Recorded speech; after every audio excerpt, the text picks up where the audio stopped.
Welcome, wrestling fans, to TAW Total Access Wrestling. I'm your host, Bob McCarthy. A pleasure to have today the former three-time WWE World Champion, former eight-time Tag Team Champion, nine-time Tag Team Champion, best-selling author, King of the Death Match, former commissioner. He has done it all. Ladies and gentlemen, no introduction is needed for Mick Foley. Mick, thank you much for joining us here in Everett, Massachusetts. Pleasure to have you to come down here. You have an astounding career. Tell the people what you're doing right now.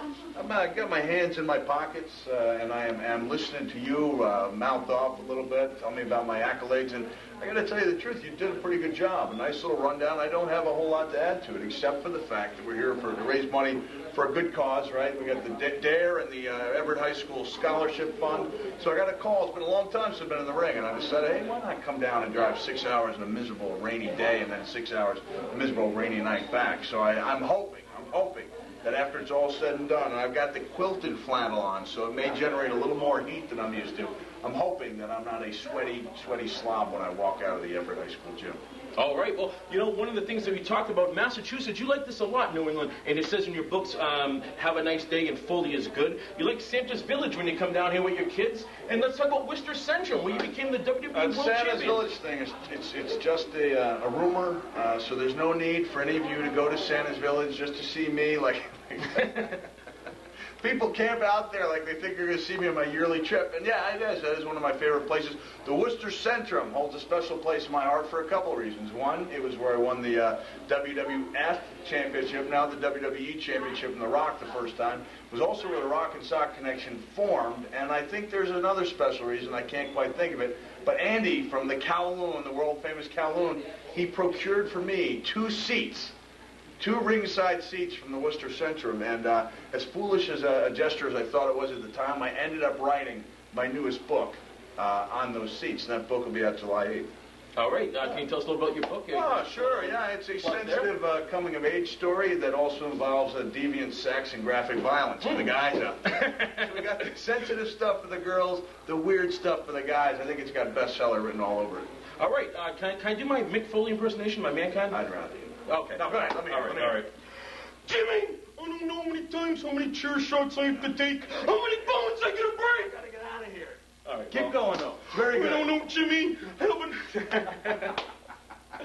That's very good. Did I really Not too bad. I almost scared you away. You probably have that done 100 times, right? A little scary. You know, my wife did that to me one time. And, that's how we conceived one of our children, and it turned out to be a weird one. So I got to tell you, doesn't bring back good memories. Let's talk about Extreme Championship Wrestling, because I should have left when I had the chance. Right? You should have left when you had the chance, because I'm going to keep rambling these questions.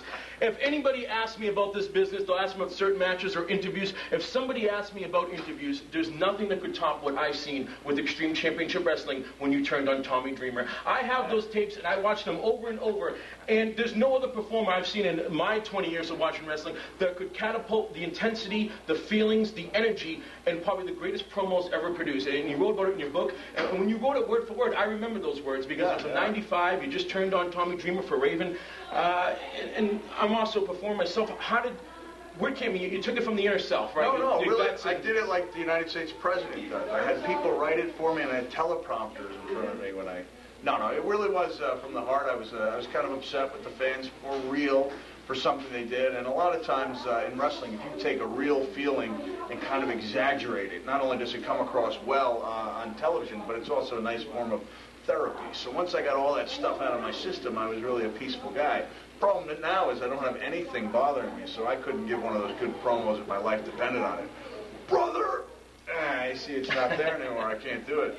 Legendary feuds: Tommy Dreamer in ECW, Vader in WCW. I read all your books, so this is going to be a while. No, I'm only kidding. Vader in WCW, Undertaker in the WWE. Is there one feud that stands out? You got Terry Funk in Japan.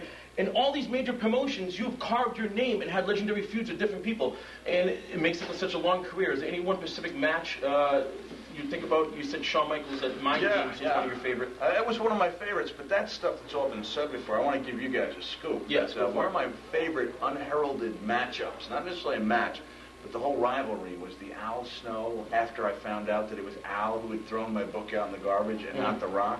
It was pretty heartbreaking stuff, and I thought that, it did a a lot of good for Al, and it was a lot of fun, especially when I was able to say things like Al said, you know, why do you want to team up with The Rock? And I looked him right in the face and I said, you know, it's nothing personal, Al. You're still my best friend. I just find I get a much better audience reaction when I team up with The Rock. Well, you know what?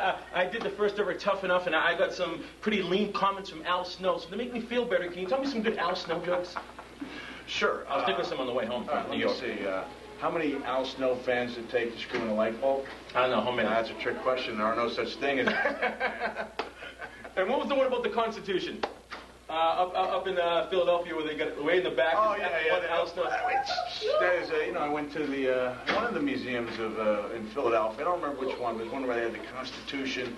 They had the original Declaration of Independence. And then I had to fork over a couple bills to a special security guy under lock and key, a very rare tape of Al Snow's last good match. It's in black and white. It was so damn old. Listen, I'd like to reminisce about things we haven't done yet, but... I know. Before you go, I want to thank you very much for joining us. Yeah. Can you give us a bang bang? You do much better than me. Bang bang! There you go.